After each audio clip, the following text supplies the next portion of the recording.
Anitiyyuu guyyaa guutuu torban guutuu analisii yookaan xiinxalatti kennaa turani. Mee akkati yaadattu seenaa sanaati fiigaa turte waan ta'eef akkamittiin tamsaa akka ture tarii yoo booda laalte malee innaa sana laalle waan Aljaziiraan sana booda gaaffiif deebisii godhe irratti deebineet waan tokko laallee deebina san siinis daawwattoota keenya saffeera afaan Ingiliziitiin gara booda qabiyyeesaa hordoftoota keenyatti nimna.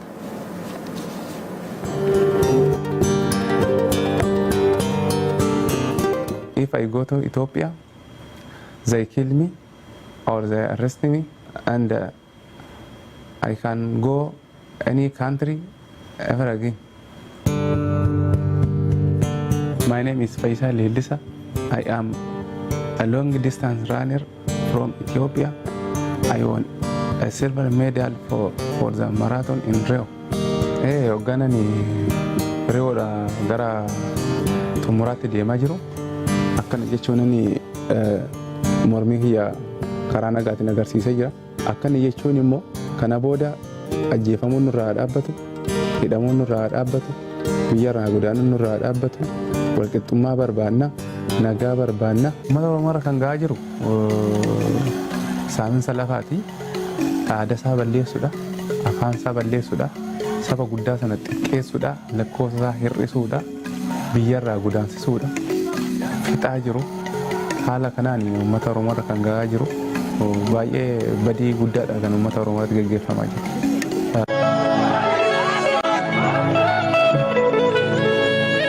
Another athlete who used the Olympics to make a political stand was Ethiopian runner Fayisa Lilisa, and he's been speaking exclusively to Al Jazeera in Washington.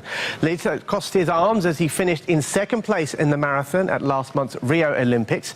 It's a gesture that's become a symbol of resistance against the Ethiopian government's treatment of the Oromo people. Hundreds of Oromo activists have been killed in clashes with security forces since November. Lilisa says he isn't seeking asylum in the States, but he is urging Barack Obama to take a tougher stance against political repression in his home country. As soon as I was selected for the Rio Olympic team, I decided if I won and got a good result, I wanted to use that opportunity to raise awareness and the voice of my people. We are demanding our rights be respected. We want freedom. We are tired of being forced from our land. We are tired of being forced into exile. We are tired of being killed. We are tired of being put in jail. We've had enough.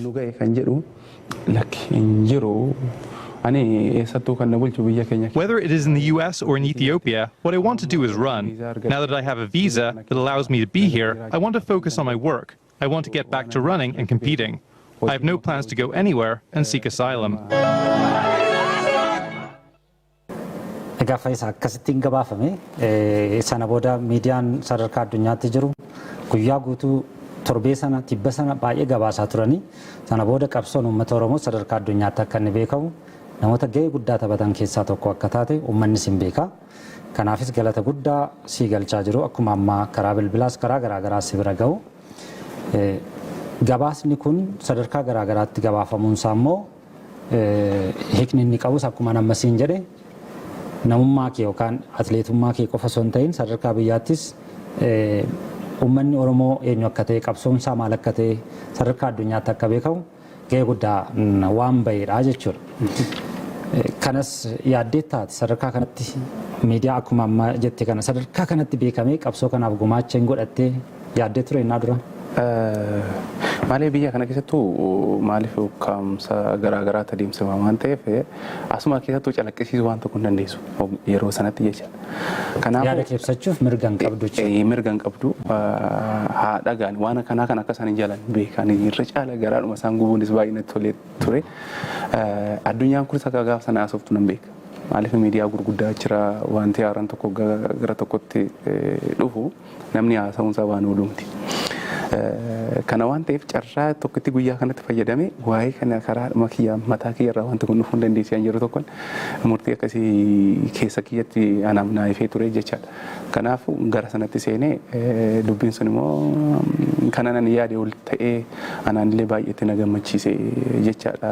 Isa duwwaa osoo hin ta'in har'umallee wanti qabsoon uummata Oromoo kun anis immoo tarkaanfii inni fudhee beekuun ifa baay'ee sadarkaa kan addunyaan beeku ishillee baay'ee gammachuu guddaatu natti dhagahame jechaadha eegasii sana booda.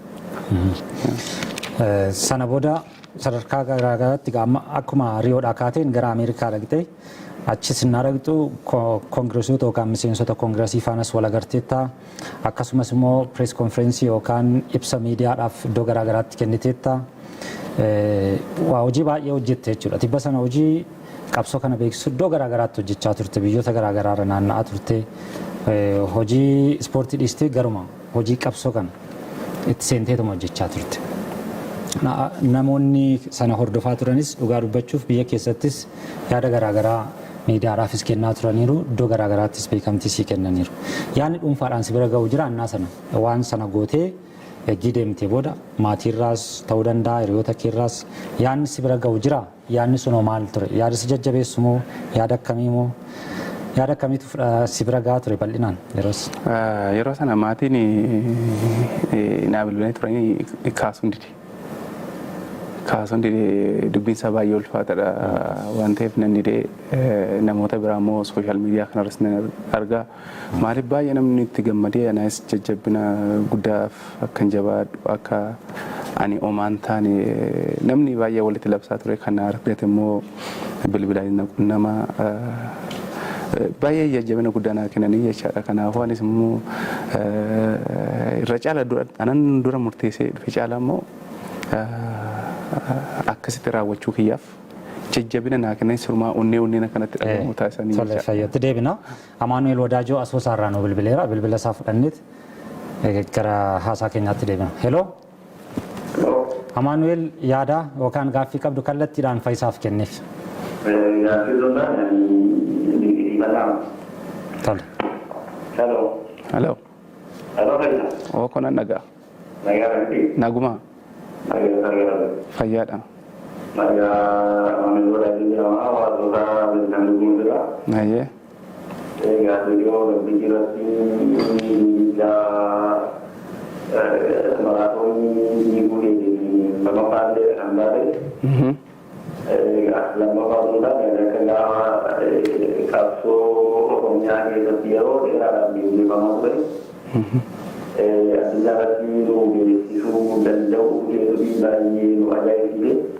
Galatoon.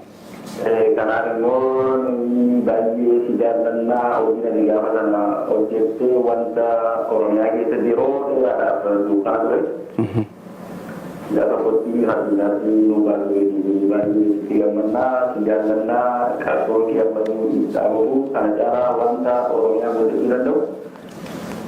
Borisii jagee qofaatu taanee dhugaa Oromiyaa jala dhokanii dhuga keessa kan waabtu jennaa baay'ee si jaallannaa baay'ee gara tokkotti waliin jirtu barbaade. Ulfaadha talleen galatoom ulfaadha. Maayyaa nagaatti. Tole Faayisa garuma seenaa qabsoo ispoortii irratti yeroo baay'ee mul'atu keessa kan miidiyaan addunyaas tibba kee kan kee qabata godhatanii haasa'aa turan keessaa tokko.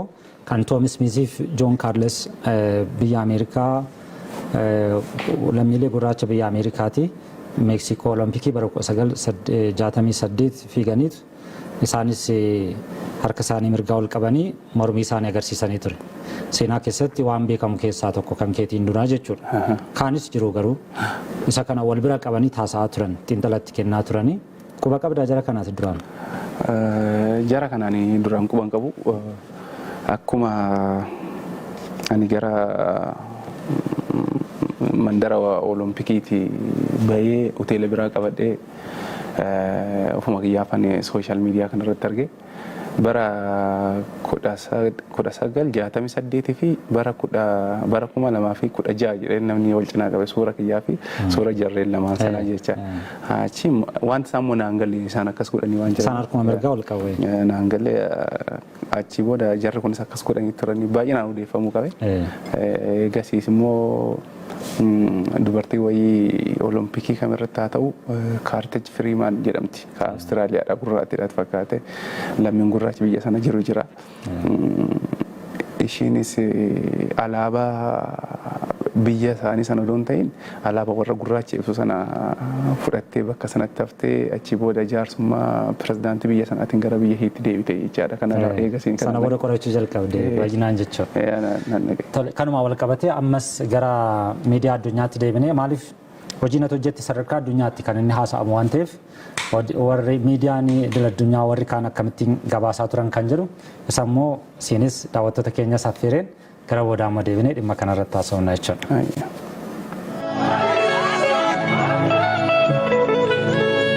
Ethiopian marathon runner Feyisa Lilisa is planning to claim asylum in the US or another country. You probably saw the pictures of him crossing his wrists in a protest as he finished second in the marathon in Rio on Sunday.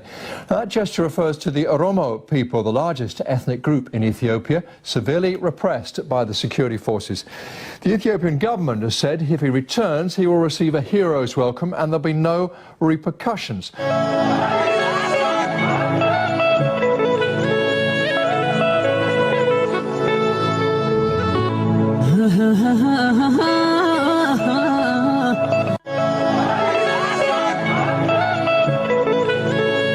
Ethiopian marathon runner Feyisa Lilisa is planning to claim asylum in the US or another country. You probably saw the pictures of him crossing his wrists in a Tole akkasitiin gabaafamaa ture. BBC irrattis miidiyaan kaanis akkasitiin gabaasaa turanii akkama amma jennee dhimmichi sadarkaa addunyaatti akka inni beekamu ta'eera jechuudha sababa gabaasa kanaatiin.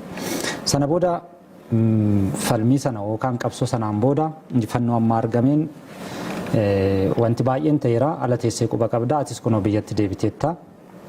Erga biyyatti deebitee karoorri kee maal inni meesatti adeemnu maal hojjetta kana boodaati? Karoorri koo waamnoo baay'ee gara karooratti nama deebisuu miti. Duraanuu karoorfadheen gara hojii kanaatti galee waan ta'eef karooruman duraan qabutti maaliif amma ammaatti siisteemii sana keessaan baanee waan jiruuf garuma siisteemii sanatti deebi'ee piroofaayilii koo eegasii waggaa lamaan kana jidduutti gadi bu'ee kana ol kaafachuudhaaf. Kan ispoortii jechuudha. Garuma kanaatti. Kan fiigichaa. Gara kanatti seenee hojii kiyyas yookaan immoo jireenya kiyyas fooyyessuudhaaf garuma kanatti deebi'uuf kaayyoon kiyya jecha. Fiigichaan of cimsitee dorgommii irratti injifachuu. Dorgommiin ati dhiyootti irratti hirmaachuuf karoorfatteera? Yoon ga'e ji'a lamaa fi akkas guyyaa 15 naaf Dubaay maraatoonii Dubaay kaachuuf sagantaa akkasiin qaba. Inni kan murteessu sheeppii kiyya yookaan immoo shaakalaan hojjedhee qophaa'ee gaaf sanaaf firii irra nagabuu kan ta'u ta'e yaasarra ammaaf sagantaa kiyya isa. Uummata keetiifoo maal yaaddaa maal hawwitamee natti himi? Uummata kiyyaa kanan hawwu kanan yaaduuf akka kanaan duraa sana rakkina garaagaraa keessaa baanee har'a sadarkaa kana keenya jirra. Anarra qabannee kan ammoo jabaannee gara fuulduraatti bilisummaa keenyaan amma yeroo ammaatiif gonfannee kana fudhannee of cimsinee waan barbaadnes ta'u ta'e yoo rakkannes yoo miidhamnes tokko ta'uun nu barbaachisa. Gaafa tokko taane of na godhanna. Odoon bittines yoo lolles yoo lolaan alas kan ta'u ta'e yoo tokko taane nu ta'a waan ta'eef jabina tokkummaa ilaalcha gaarii akka isaan qabaatan akka kun isaan qunnamuun gara fuulduraatti isaaniif hawwa jecha. Tole maatiin kee amma biyya alaa jiru natti fakkaata. Gara biyyaatti deebi'anii faana jiraatu moo dhaqxee achitti daawwatta? Hin deebi'anii ana amma kan dorgommii kana fiigeen nan deema amma yeroo kanatti barnoonni iddoo kanatti yeroon barnootas jala darbii jira achitti immoo barnoota jalqabanii jiranii sana booda akkuma naannoo keenyaa yookaan biyya keenyaa kana barnoonni garuma naannoo waxabajjiitti hancufaman jittis hoggaa isaan barnoota isaanii cufan isaaniif haala mijeessee fi ani dura dhufee waan jiru hunda guutee fi isaanii eegee jechaadha gaafsan. Tole kan biraa Caalaa Bultumee sirba tokko sii sirbee ture. Sirba gootummaa hojii keettiin sii dinqisiifateera. Sirba sana yeroo jalqabaa sitti dhageesse yoom dhageesse? Eegan US galee dhageenyetti fakkaate sana duraa injifaan dhagee